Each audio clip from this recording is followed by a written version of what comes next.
I think preachers ought to study. What about you? I think preachers ought to study. It's a book I picked up today called Rediscovering Kingdom Worship by Miles Monroe. Y'all remember Miles Monroe, don't you? In this expanded edition of his classic work, Dr. Miles Monroe reveals how worship, rather than mere routine preliminaries, is the essential key to the presence of God. Worship is the very culture of the kingdom of heaven. While he, Jesus, was blessing them, he parted from them and was carried up into heaven. And they, after worshiping him, returned to Jerusalem with great joy and were continually in the temple praising God. You will rediscover kingdom worship as it was meant to be. Its purpose, its power, objective, nature, benefits through reading the wisdom shared by Dr. Monroe and by studying the principles shared in this guide. With questions and assignments designed for individual or group use, you will deepen your understanding of the biblical foundations of praise and worship.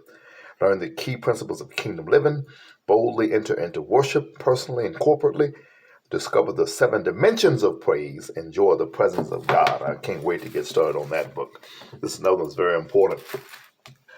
Pastor Stanley Richard, a.k.a. Gangster Stan, Chief Apostle Michael Rose and I, we do a lot of talking about how we have to reach this modern day church with different techniques and how the same old stuff that worked in the 60s doesn't work with this generation. One of the things we have to do is cut our sermons down, and I know we don't really like to do it. I like to preach an hour if I could. 90 minutes would be great, but we got to be 15 and 20 minutes because of this new generation. So I decided to get this book. It's called Meet Generation Z. Individual, smart, educated, young, connected, driven, strategic, blah, blah, blah. Understanding and reaching the new post-Christian world. And it seems like this is going to be a good read. It says, move over boomers, Xers, and millennials. There's a new generation making up more than 25% of the U.S. population on the scene that represents a seismic cultural shift. Born approximately between 1993 and 2012, Generation Z is poised to challenge every church to rethink its role in light of a rapidly changing culture. From the award-winning author of The Rise of the Knowns comes this enlightening introduction to the youngest generation. James Emery White explains who this generation is, how it came to be, and the impact it is likely to have on the nation and the faith.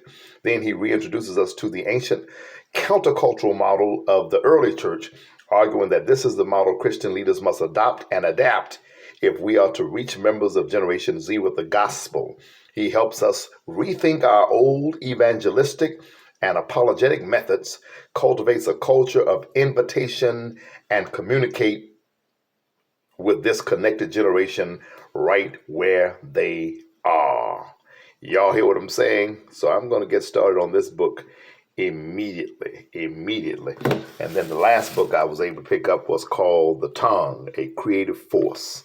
The tongue, a creative force. The words are the most powerful things in the universe. The words you speak will either put you over in life or hold you in bondage. Many people have been held captive in their circumstances by their own words. The absence of God's word in your life will rob you of faith in his ability. Put yourself in a position to receive God's best for you by speaking his word. God's creative power is still just as it was in the beginning of time when he stood there and said, "Light be," and light was. His word spoken from your mouth and conceived in your heart becomes a spiritual force, releasing his ability within you. Man was created in the image of God and his likeness. Learn to speak his faith-filled words to your situation and see your life transformed. Allow God's creative power to flow from you. Oh my God, I have told my people they can have what they say, but my people are saying what they have. You missed it.